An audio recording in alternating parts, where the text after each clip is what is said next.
À moins de 10 minutes à pied de l'hôtel de Guénégaud, qui abrite le club de la chasse et de la nature, un autre hôtel particulier du quartier du Marais a tout pour retenir notre attention. Le nom sous lequel il a traversé les siècles est assez éloquent pour qu'on saisisse au vol le pourquoi du comment. Cet hôtel, en effet, est connu comme étant celui du grand veneur. En matière de titre, il aurait mieux fallu parler de l'hôtel du capitaine général de la vénerie d'Étoile des Chasses, tente, pavillon du roi, et de l'équipage du Sanglier, puisque c'est aux Hennequin d'Aiguevilly, capitaines généraux de père en fils depuis Louis XIII, propriétaires au long du XVIIIe et jusqu'à la Révolution de ce bel édifice privé, qu'il s'agit.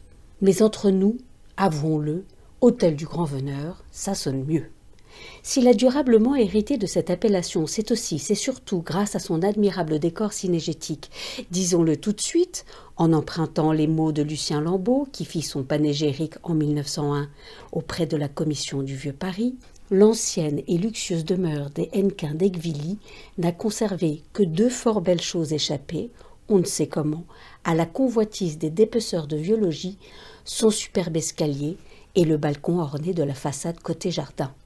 Mais le ton est déjà donné dès l'entrée, puisque la porte cochère a été ornée d'une hure de sanglier et que son marteau, admirablement photographié par Hatchett au tout début du XXe siècle, retrouve le motif du sanglier enserré entre 2 profils de chiens de chasse. Au fond de la cour, à droite, se trouve une grande porte vitrée flanquée de colonnes doriques. C'est elle qui s'ouvre sur l'escalier fameux. Sa rampe est remarquable, modelée en fer forgé, rehaussée de parties en bronze, son dessin léger est agrémenté de têtes de sanglier, alternant avec des têtes de chiens courants et des armes du chasseur. Les motifs centraux sont décorés d'un H fleuronné qui souligne le nom des propriétaires. La tonsure de Saint-François qui apparaît dans les clichés d'Hatchett nous indique qu'à l'époque, l'escalier était emprunté par les dames franciscaines de Sainte-Élisabeth qui laissèrent la place, avant la Première Guerre mondiale, aux magasins réunis. Mais ne nous égarons pas si loin, ne traversons que le bâtiment et reculons vers le fond du jardin pour pouvoir découvrir, accroché à la façade, le délicieux balcon que Lambeau nous détaille. D'un joli dessin délicatement cintré, les ferronneries du balcon se développent en une courbe gracieuse au-dessus des 2 portes vitrées du rez-de-chaussée.